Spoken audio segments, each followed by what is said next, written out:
All right, thank you for staying with Decision 2017. This is Standing on Guard. My guests are still with me, Professor Peter Kagwanja, Chief Executive Officer, Africa Policy Institute, Major Retired Peter Mwinyi, ex-serviceman and security expert. He served the country for 3 decades. And we also have Professor Noah Midamba, Defense and Foreign Policy expert, and also VC-KCA, Dr. Mustafa Ali, Conflict Resolution and Security expert. We also have Dr. Hassan Kanenje, Director, Horn Institute International Institute for Strategic Studies. We're talking about the violence that's been going on in the country and how it can be remedied, so to speak. And I want to turn your attention to page 6 of the Daily Nation, and I want to show that to my people there. Ethnic intolerance and bad politics blamed for post-poll attacks. And the second paragraph, the writer says there were heartbreaking photos of school children cowering behind police officers and journalists as they tried to escape tear gas and flying stones made the headlines. But the violence following Education Cabinet Secretary Fred Matiang'i's visit to Gatina Primary School only tells part of the story. Professor Midamba, I'll start with you because you've been quiet for a while now. We've seen the police responding in almost brute force. We've seen students here being tear gassed. Is that just collateral damage? Is it lack of training? What happens? Or is it just people being nonchalant about the effects of what they do? Well, let me first of all not debate. It's all right. It's I'm okay. used to debate Yes. all the time. It takes years and toil to create a nation state. And it only takes one ugly act of rawness to destroy it all. And therefore, in the state of lawlessness, the disciplined folks like this major, who stated very well the experience he went to in Kismayu. He has seen what most people have not seen. And he says, stop, let's not get there. Because Rwanda to Somalia, to Sierra Leone, to Liberia, to DRG Congo, how far can we go? And it only takes great men and women of courage to stop this downslide and for us as a Kenyan people to get down to our sense. And I begin by saying the President Uhuru Kenyatta, Honorable Raila Odinga, setting the right tone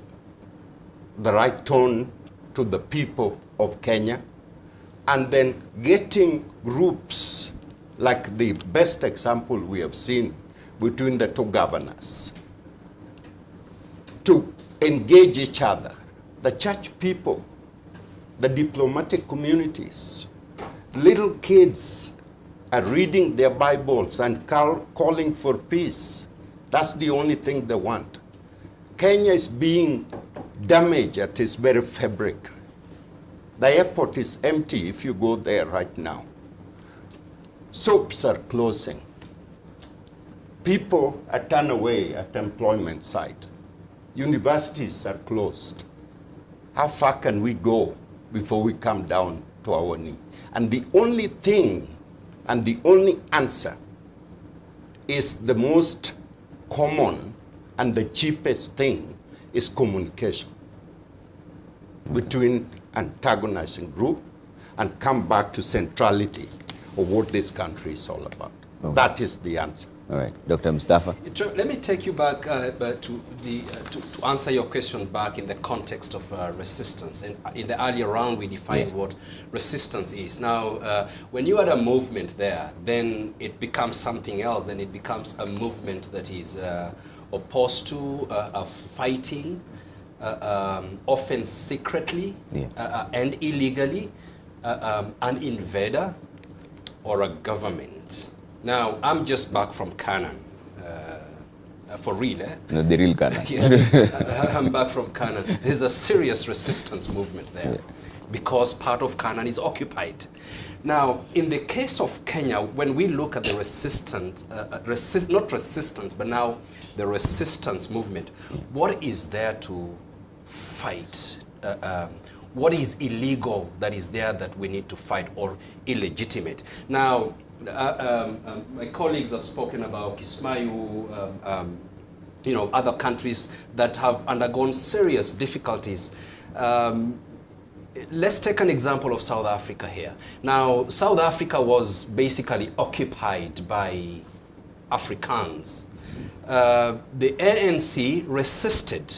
It was illegal to resist because legally you could not resist the apartheid, but it was legitimate to resist. Now, Kenya is a different place. There's nothing here to resist. There is nothing here that is illegitimate, unless people now start considering the presidency of Uhuru Kenyatta as illegitimate, which it's not. It is legitimate. Uhuru Kenyatta is legitimately elected and declared winner. Okay. And so if we are going to start saying that we are resisting the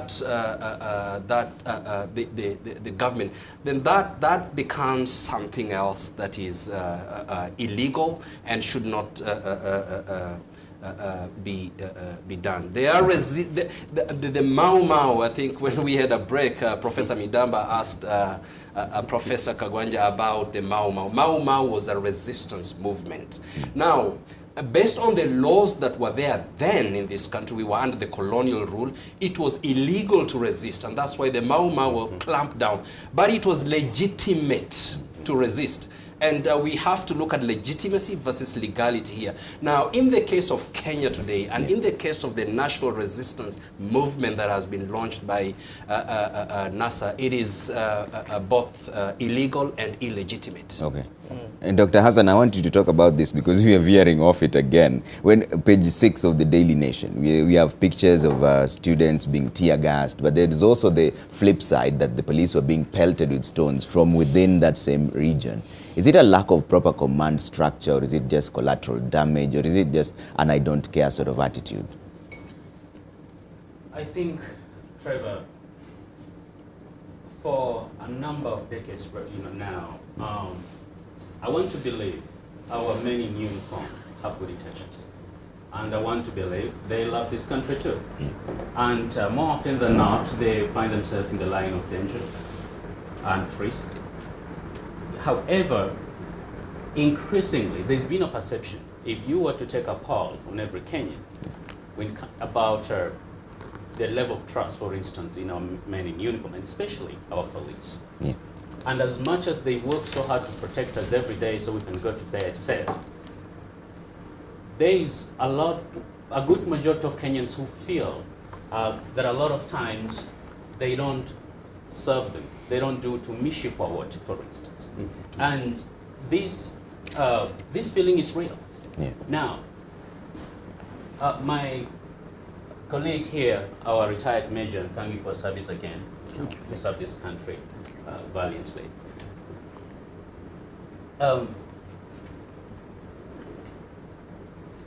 One thing that he did mention was it is important also to talk about solutions. Yeah.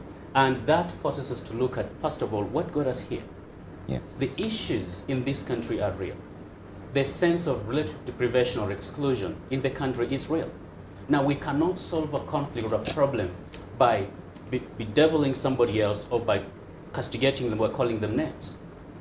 As a peacemaker and as someone with a PhD in conflict analysis and resolution, I know that to make peace, you need to be able to see the humanity in the other person. Okay. We can't caricature them. So, and this holds true whether you are in government or in the position of the civil society. Okay. We need to find a middle path. Okay. But this apparent lack of professionalism is something that has actually been around and has been increasing. Now, there could be a few rotten apples. However, if nothing is done every time a few rotten apples go out of the way, then it creates a feeling that there's a systematic abuse of power by police forces, which I don't think is something planned. Okay. But I think that's the general feeling around the country. Okay. We'll have an entire session on solutions, and I will give you about 30 minutes to talk about just the solutions for this country. But retired Major, is there something we don't understand as laymen? What happens in this situation where policemen tear gas a school where students are inside, even though there was people pelting them with stones there? Is there something we are not understanding?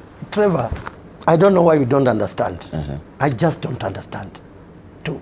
Okay. But I'll explain something. Yeah. This policeman, or policemen who threw the tear gas scientifically, iko kwa hewa. It can go anywhere. There were students there as soon as our CS left the school.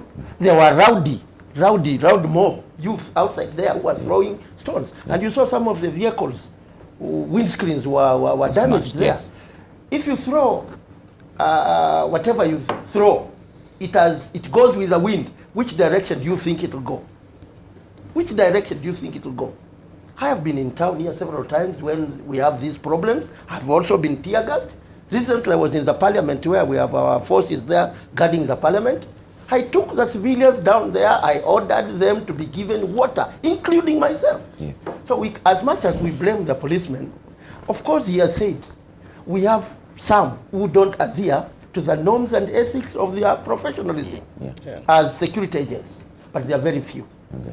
But we should not also try to blame our security agents. They are trying a lot. Okay. If you look at all the scenarios that we have had during the elections, they were very patient. They were very patient. Unless some few instances where they were really provoked. And I'm not supporting the police officers, but I don't think there is any commander within the ranks of the police who would give directions to the same police officer to go and kill the civilians. Their role is specified here in this constitution, to defend the civilians and our property. But sometimes they are provoked. It goes again to the politicians, what we utter. What we utter. I think our democracy is maturing. But as long as it's also maturing, let us see what is happening. When I was doing my master's in governance and ethics at Mount Kenya University, my professor told me, peace, we are trying to analyze the word peace. Yeah. We cannot have peace when we are angry. We cannot have peace when some of our community perceives that they are left behind. I'm telling you, the whole chaos that we have is the national cake. How it is divided. Some people perceive it differently. You understand? But because we are in this situation, that is not important as at now. What is important, let us secure our what? And Professor Bidamba here said something very important. Dialogue. Let us sit down and talk before we land into problems.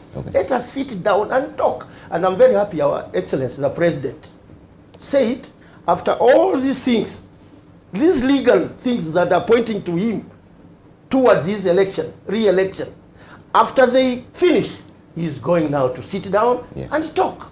And we can even start now. We can start now engaging. The only solution here is not the bullet, it's not the policeman, it's not that youth is throwing the stone, it is dialogue. Major, there's even something... now, if we go to Kawangware and talk to those youth, we dialogue with them. They tell us their inner feelings while they are doing that to the policemen. I'm telling you, we shall come to an answer. Major, you stated something earlier on. Let me finish my line of thought. Let me finish my line of thought. I think the best choice, the best avenue here, it is dialogue, to accommodate each other through dialogue and follow the rule of law to the letter.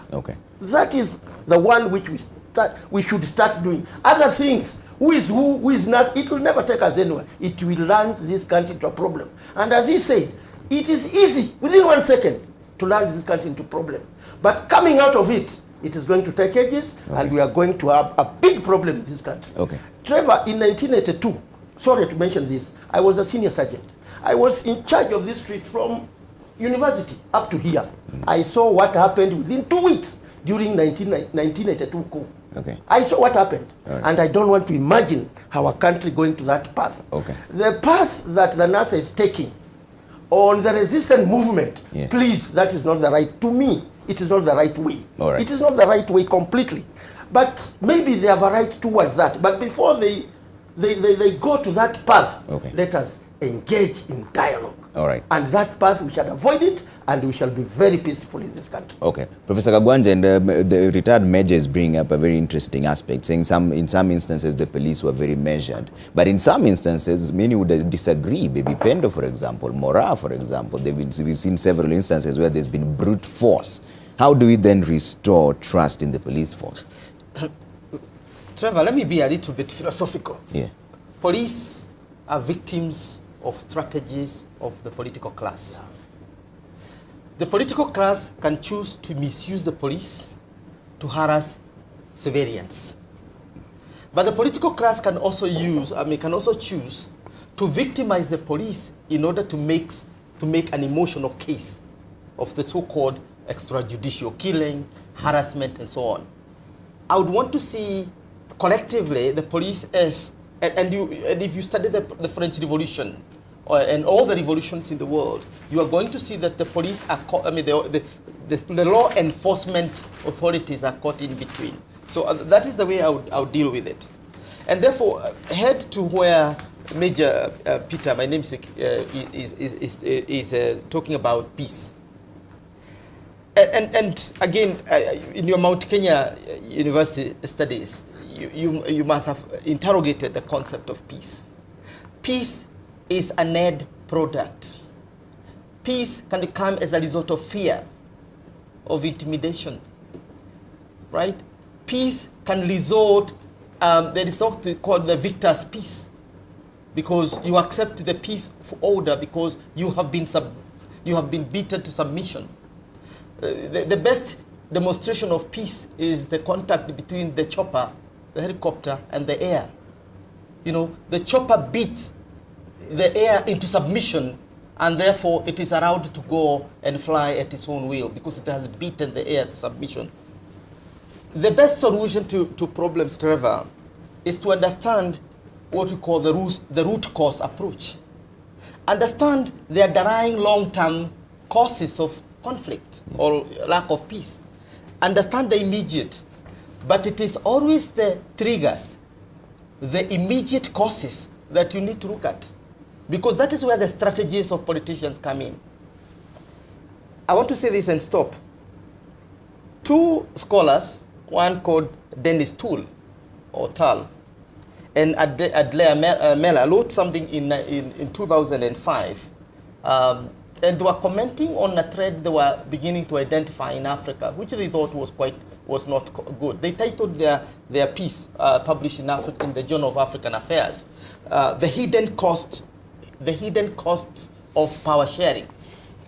They went on to argue that power sharing models in Africa are reproducing insurgent violence as the political class adopt the strategy of arming themselves to the teeth, beating the society to allow them a comfortable place in the table where peace is discussed. This is a situation where peace, or the quest for peace, reproduces the dictator, reproduces the bully, reproduces. Now, Kenya is paying the cost of the 2007-2008 solution that we took. Raila Odinga is not a fool. He knows that he'll threaten until he's allowed into the table. And NCCK has already started saying it. Give him the prime minister, give the prime minister, then we go on with our business. The business community has not even come out. It's going to come out. And simply saying, we have lost 700 billion in 2 months. How more can we lose in a year? Sit down and talk peace. Okay. I think we need to say, enough is enough. You cannot use violence or intimidation to get what you want. You have to follow the path that my son, my great-grandson, and other sons will follow. Okay. And that's what he talked about, the rule of law. Okay. What we chose in 2010 was the rule of law. We all agree that after Uhuru Kenyatta is sworn in and we reach a certain level of stability, we need to talk. And we need to talk about one thing. We need to talk about inclusivity.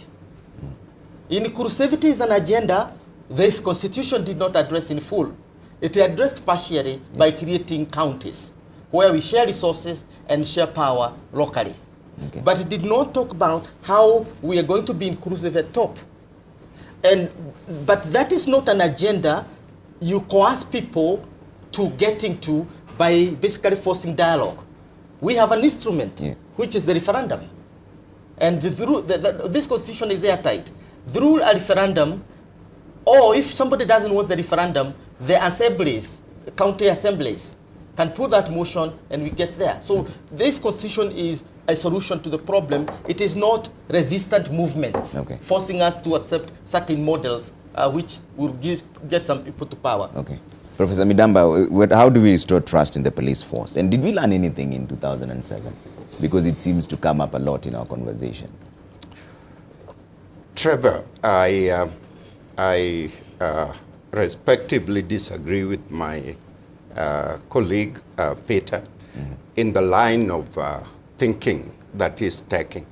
And I think Peter's, with all due respect for it, as a fairly simple solution to a highly, very complex African, not only Kenya, African issue. From a practical standpoint, Major here is talking about his own experience, okay? And Kenyan people watching this need to listen to that because he's been there. We can talk. Peter and I are professors. I'm well trained in areas of security and diplomacy, and also I teach law enforcement. So I know about law enforcement. The issue here, what Major is talking about is the national cake. Okay? It's not only Kenya, it's in Uganda, Rwanda, everywhere. National cake. Now, what is a national cake? President Kibaki recently described leadership as a privilege to better the life of others. And it is not an opportunity to certify personal gains. Okay? It's a very powerful statement that he made. The issue is for Mama Mboga to feel that this system is fair for me. I have opportunity to take care of my children, take care of myself. When one is in America with all its woes and problems, you work hard, you are a law-abiding citizen of the United States, you can be anything that you want to. We are all educated in that system, and we all work in that system, we know.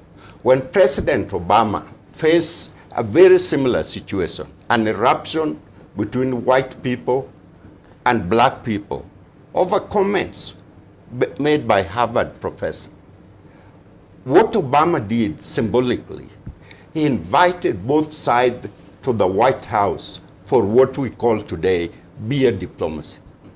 Okay? Two people communicating, connecting with each other, and after that he diffused the whole thing.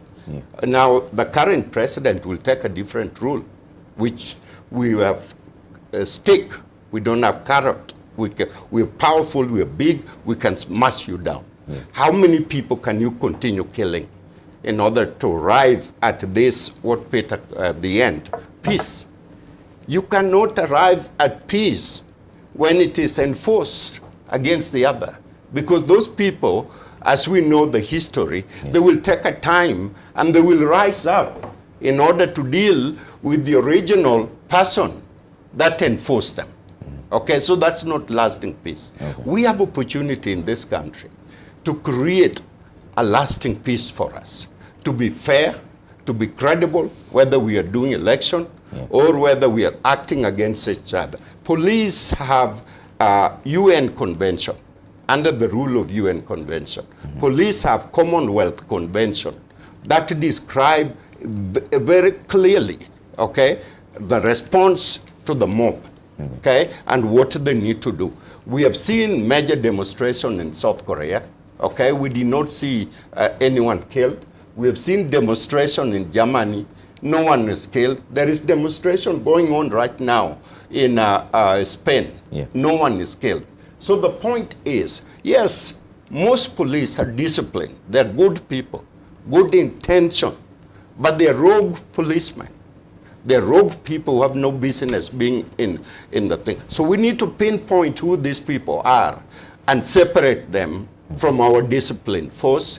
But that can only happen when there is a mindset of law and order in the country. All right. Dr. Mustafa and Professor Midamba is bringing up very interesting aspects, people to taking up responsibility, pinpointing the rogues, and also the statement of leadership is to better the lives of others and not opportunity to certify personal gains. Absolutely, Trevor. What Professor Midamba is talking about responsibility. Yeah. A lot of time we forget about responsibility when we're just talking about rights. A lot of time we are talking about the national cake. Well, I'll need to personally, somebody needs to explain to me what a national cake is. I don't think there's anything like national cake. People have to bake this cake in order to eat it, isn't it? So every Kenyan is going out there to, oh, my cake, we have to bake this cake. We have to work extremely hard. Ask the Japanese and the Asian tigers, they work very hard to bake that cake, and now they are eating that cake. The issue of inclusivity that Professor Kagwanja talked about is so critical and important. And this is where, and by the way, watch this debate, even from the churches that are saying now the post of the Prime Minister and all that. Watch this debate. This debate will end up, in fact, at the Kadhi's court. Remember, it's some of those faces that I saw from the churches are the ones who said, no, we cannot have Kadhi's court in the Constitution. And let me tell you, I was at Bomas in 2002 as one of the delegates to the Bomas National Constitutional Conference. That's a debate for another day. I was the one who actually moved the motion to say that let's retain the Kadhi's court at where it is, as it has been. And it's worked very well. In fact, there's been no noise about it. But down the line, as we think about reviewing this Constitution, you will hear about those noises. Professor went philosophical, talked about the issue of peace, and Professor Midamba talked about responsibilities. Now let's on that level, in philosophy and practically, police cannot enforce peace. Now, peace is not merely the absence of war or violence. The absence of violence and war is something else. It's just stability. When we are talking about the kind of peace that we have now in Kenya, with all these keleles and noises that we are seeing, national resistance, that this political warlord, that ethnic entrepreneur, political entrepreneur, we are in a negative peace. And when a professor talked about this very well, we have to look at Kenya and build peace that is positive. Your vulnerability is a source of my insecurity, and my insecurity will be a source of vulnerability to you. Now, my well-being has got to be your well-being, and yours has got to be mine. If we are not going to look at the issues that is going to contribute to the well-being of this country. And I'm not talking about political elites here. It's that man and woman in the village. Then we will continue in this state of negative peace, and is going to implode at some point. The issue here, the crux of the matter, Trevor, here is, and this is very unfortunate, we cannot be talking today about creating another political position of a prime minister, deputy prime minister. This, in fact, we should review this constitution, but in its review, we have too many commissions. We should cut the commissions to half. Wouldn't that be perceived as inclusivity? There are too many political positions. We should reduce those political positions even further. If this country belongs to the elites, only elites, then let them create the position of the prime minister, deputy prime minister. Let them have 100 cabinet secretaries if this country belongs to the elites. If this Kenya belongs to Kenyans, the Wanjiku, the Fatuma, you and I, we need to cut those commissions. We need to reduce the amount of resources we put in politics.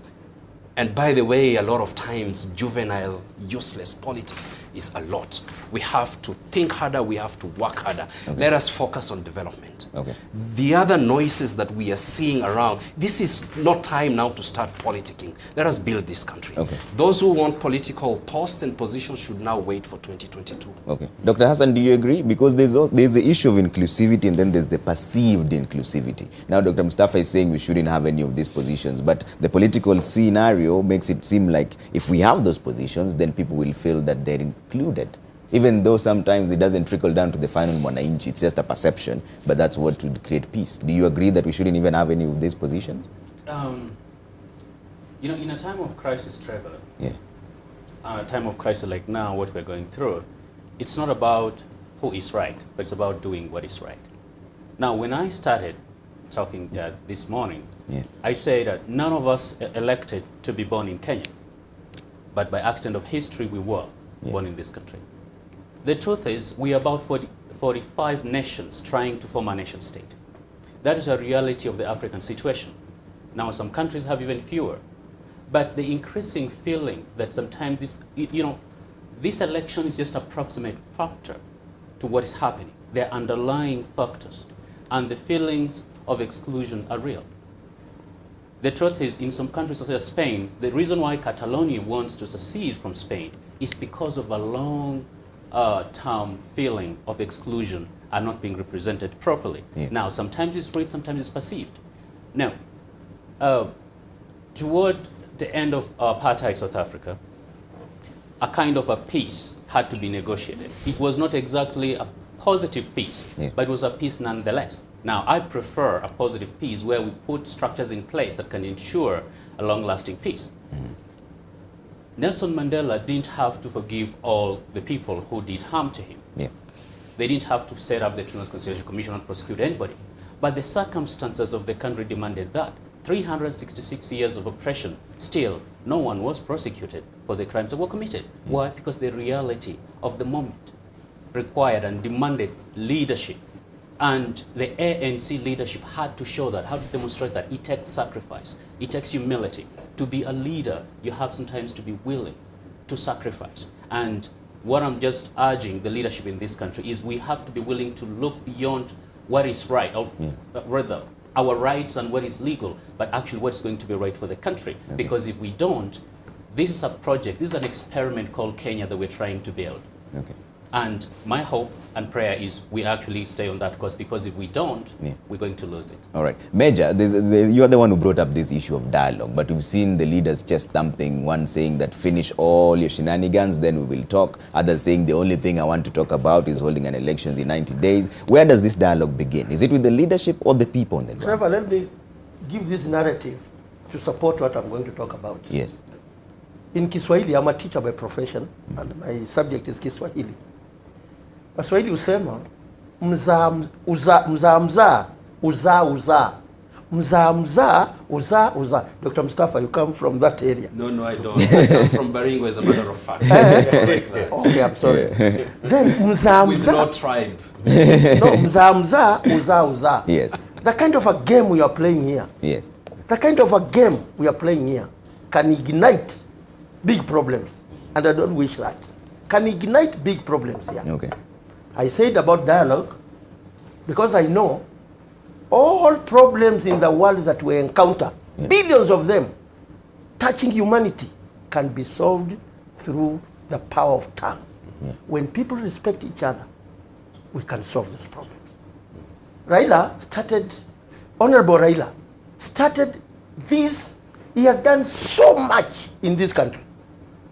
Fight for the repeal of Section 2A, which allowed for many parties, although parties now have changed to be tribal. I'm sorry, Mr. I'm not tribal. I come from a tribe that if I tell you, you'll not know. From Daraka. Yes. From Daraka. The big problem we have in this country, and let us not close our eyes as we don't see, it is sharing of the national cake that Mustafa doesn't want to touch. That a certain ethnic group feels, I don't know whether it's perception, that they are not included there. Thanks to our devolution, that now our governors can have funds from the central government, which is my tax and his tax, to go and rectify where they thought the national government, through tribal issues and other things, they were not inclusive. You understand? But our governors, Trevor, disappointed us. Again, it brings an issue for another day discussion. Corruption. Corruption. Why have we allowed it?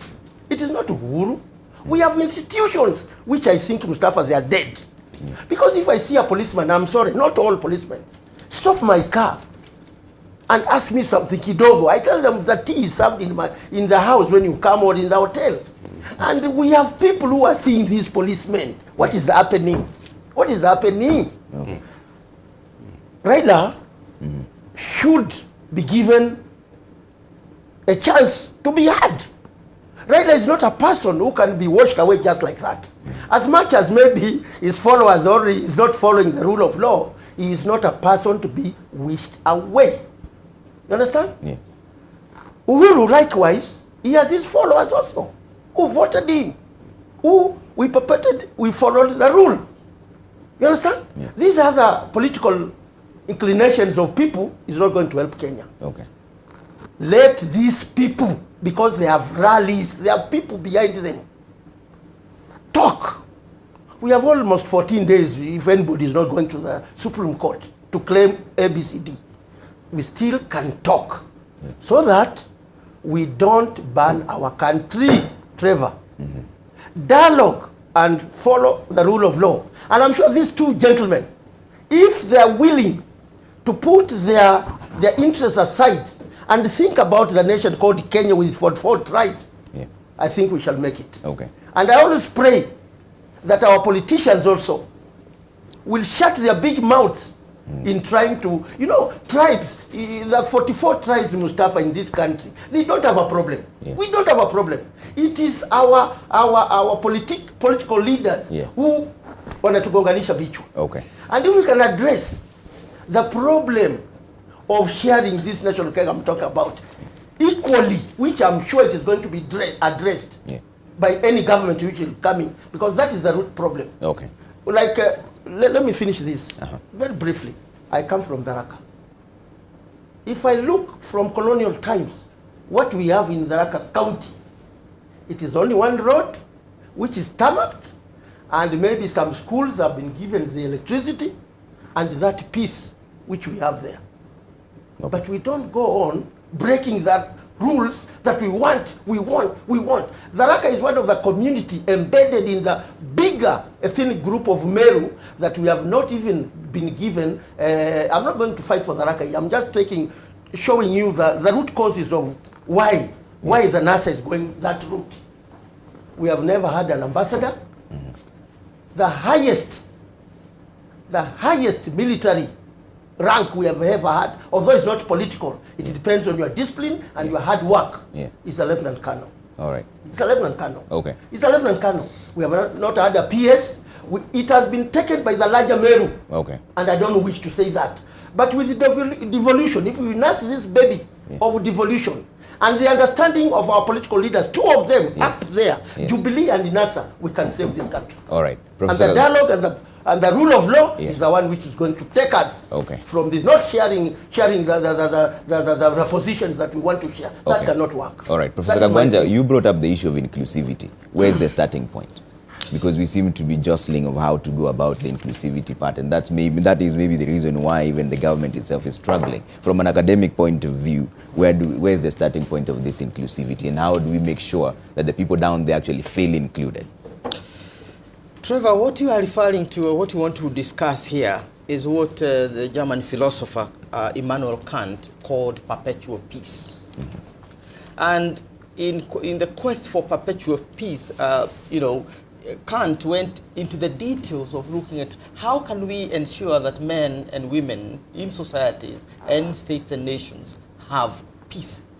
And not just peace for today, but in perpetuity. That's why he talked about perpetual peace. For Immanuel Kant, it was very simple, that establish the values that governs you, establish the institutions, establish the morals and the norms. And within those frameworks, generations and generations are going to determine their future in perpetuity. Men don't need to talk to men because institutions will mediate their differences. The result is we need strong institutions that we believe in, the judiciary. We believe institutions that mediate in our competition, like IBC, or so-called independent electoral bodies. Yes. We need a police force that we believe in and that we think it's going to protect us. And that is what Kant meant by perpetual peace. Human beings can never be trusted on anything. I want to say this. If you rest your hope in men talking and giving you solution to the future, it's only for now, not for tomorrow. Why? Because human beings are capable of two extremisms. One extreme is sadism. Men can kill for nothing, just to feel good about killing. Men are also capable of altruism. They can do good, not to be paid or not to get any gain, but just to just feel that they have done good. And that is enough. Between those two extremes, nobody can trust any outcome of two men talking and telling us this is the way to the future. Our future lies within our institutions. We go back to Kant. Our future lies within the norms, the laws that we set for ourselves. And that is why we labored so hard to come up with this constitution. America came without their constitution in 1700s, towards the end of 1700s. They have amended that constitution, I think by now 23 or 25 times. Because every generation would adjust the norm to their circumstances. So when people start talking about let's dialogue, let's have peace, I pity this nation. When elders in the church, elders like my colleague here, talk about dialogue, what are we dialoguing on? We need to talk about our constitution. Is it serving us or is it not? I was the director for the Yes campaign that secured this constitution. And I worked with Honorable Raila Odinga, and I worked under Peter Anyang' Nyong'o and Kiraitu Murungi. And I saw a meeting of the mind in this country that our future will be embedded in the rule of law. It will be embedded in the institutions. And we worked tirelessly with the committee of experts and others who were not in the political process to secure the constitution. The question is, we have not finished implementing that constitution. Why are we talking about dialogue? So, Professor, then how do we pass down these morals and norms if there's no dialogue at all? Because it is not about passing the norms. Yes. We have had a process that is very systematic and which we are trying to subvert. Okay. It started with the establishment of IEBC. We quarreled about whether it is neutral or not neutral. We kicked the old Hassan team, brought in the Chebukati team to oversee the election. Okay. Then the election is supposed to produce an outcome of whatever quality, because that is what we agreed on. If you are not happy with that system, you go to the Supreme Court, subvert it, we go again. Now, President Kenyatta is president-elect. Our playing the game by the rules means that he waits patiently for those 14 days. If the election is overturned, he go back to campaign again. That's the order. Okay. Because we have no vacuum, and an incumbent will be acting. Unfortunately now, the incumbent also happened to be the competitor. I'm looking forward to 2022, when the incumbent will be different from the competitor. Okay. And therefore, we can talk about the incumbent. Trevor, we have no future, or our future is doomed if we don't believe in our institutions, we don't nurture our institutions, we don't believe in the rule of law, and we don't nurture the rule of law. Okay. We will have a dialogue. And our constitution allows for dialogue. In those things that we think need to be changed, to be adjusted to the changes in time. But it's not to make Raila Odinga happy. It is not to make Uhuru Kenyatta happy. That's not what we are about. Okay. It is about basing our society and our future in solid institutions and solid belief in the law. What we should be teaching our children and telling our police to do is to obey the law. Okay. Professor Midamba, do you agree with this? Because we have, how do we strengthen our belief in the institutions when some of them have created history twice, like the Supreme Court of Kenya, the first one to annul a sitting head of state's re-election, and then also the first one to say there's a quorum hitch and on a case that is supposed to be decided, which will influence the next day's moves. But they say that there's a quorum hitch. Some of them were unable to come to work. Trevor, these are extraordinary time. First of all, I want to say agree with Peter's statement, last statement. This is not about making one happy. This is about the future of our country. And Trevor, we've come a long way in 50 years. We are the envy of most African countries when they look at our development trajectory, our accomplishment, the level where we are. They're looking at, say, well, we want to be like Kenya. I've been called by many of Africans' colleagues across the world who are telling us, why are you destroying our hope, our good example for the future of the continent of Africa. And so the point is, Trevor, South Korea was not any better at the time we got independent. Singapore was not better at the time we got independent. We actually borrow money to South Korea. We know where South Korea is right now. Okay. One of their pillars of development is called mindset. The leader of South Korea that we know, who was written a book From Rags to Riches, sacrificed himself and say he will not accept corruption in his government, in the country. And that South Koreans are going to sacrifice from rags.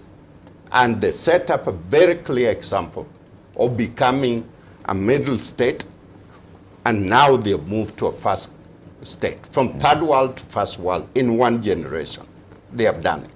There is no reason right now, with all kind of innovative young people that I see left and right on my campus, there is no reason we cannot be the one now making computers or making cell phone, mobile phones that we have that fit our local people, the country of Kenya. There is no reason why we should continue to be consumer buying even bicycle and leave alone buying toothpicks from China.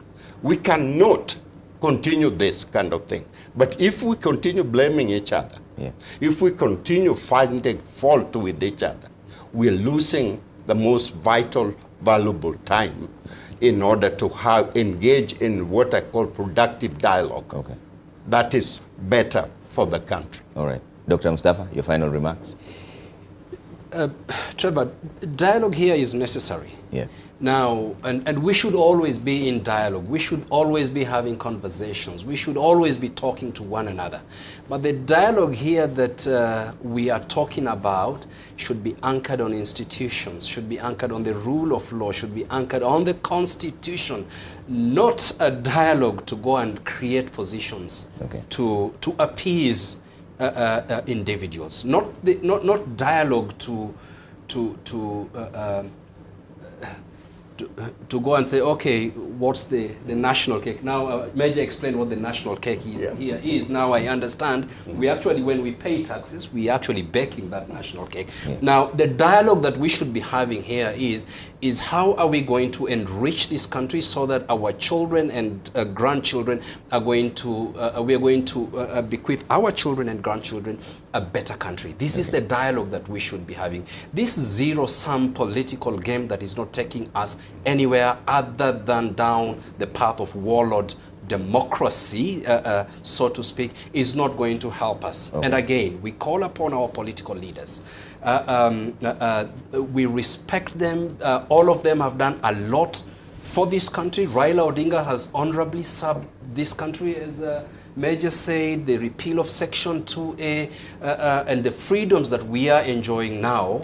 We urge him to work with others to build this country. The kind of path that we seems to be heading down is a dangerous path. I have served in many countries where there is open conflict, and believe me, once institutions, and I'm talking about constitutional sanctioned institutions, are weakened, forget about the politicians. They will muddle and, you know, do whatever they do best. But if we weaken the institutions, if we do not move this country along the path of the rule of law and the Constitution, which is what we have now, and we need to thank God, then we will find ourselves in a very bad place, worse than Somalia. Okay. Dr. Hassan, final remarks?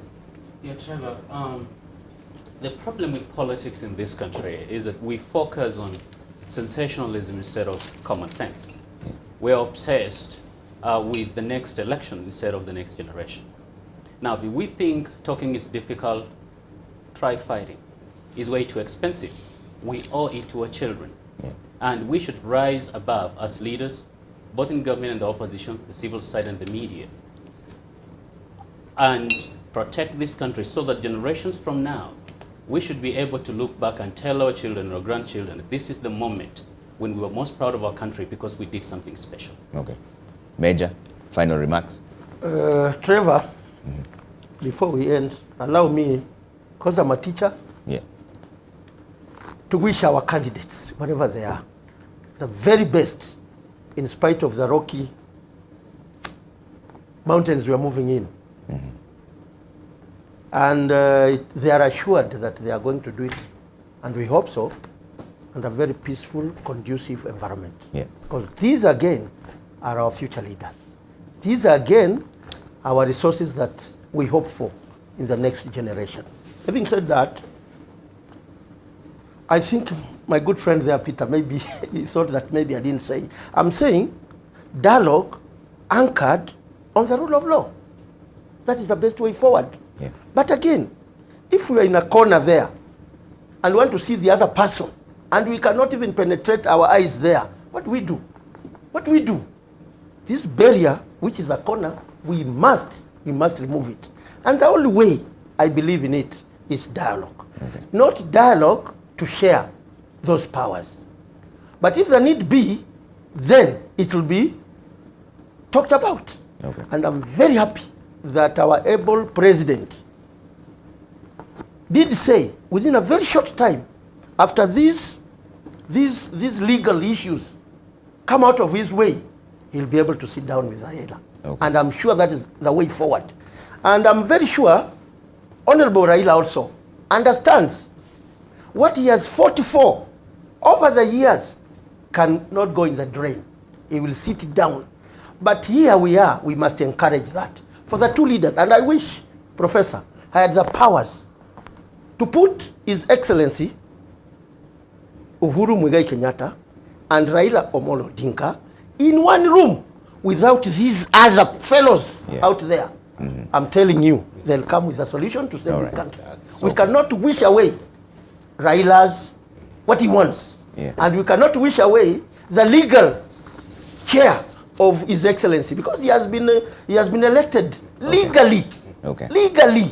And he has been very patient to wait. If it is a leader of West Africa, the way I've read history, they always come out with the military, with anybody. Yeah. He has been very patient. We are lucky that we have leaders. All right. We are also lucky we have our clergymen. The soup came. They'll come out and give us a solution. Okay. And let us put this nation in the hands of God through prayer. Okay. It works. I believe in prayer. All right. Mustafa, I was in a school, in an Arab school, for 4 years, and we coexisted with the Muslims. We were about Christians, we were about 70. Hamis Arab School in Mombasa, and we were very happy. I can even repeat the Quran, some of the verses. Yeah. I don't know why our politicians are taking us. All right. I don't know why. And Trevor, before I close, let us not forget that our country is at war with Al-Shabaab. We have enemies who are looking at us like this. Thank you. So that they can come in. Okay. If we are a family and we are fighting among ourselves, what do you think our enemy is going to do? Let us forge the unity through our tongues, through what we teach out there. Our politicians come here, you invite them, they come here, they talk of peace, unity, and when they go there, in action, they don't view this Mujaluo as a Kenya. Okay. They don't view Kisumu as our city. If we remove Kisumu from the map, what is going to happen? If we remove Siaya from our map, what is going to happen? If we remove Homa Bay from our map, do we have Kenya? If we remove the other parts, let us listen to what they are saying, but within the confines of the rule of law. All right, gentlemen, we have to leave it there for now. Thank you so much for making time for us. And my guests from my immediate right, Professor Peter Kagwanja, Chief Executive, Africa Policy Institute, Professor Noah Midamba, Defense and Foreign Policy Expert and VCKCA, Dr. Mustafa Ali, Conflict Resolution and Security Expert, Dr. Hassan Kanenje, Director, Horn Institute, International Institute for Strategic Studies, and Major Retired Peter Mwinyi, ex-serviceman who has served the country for more than 3 decades and now also a security expert. We've been speaking on Decision 2017 and standing on guard. The solution starts with you, and hopefully the country will withstand all the turbulence that we're facing. But we'll be here every second, every minute, every hour until the last day. My name is Trevor Mbija. Always a pleasure having you with us.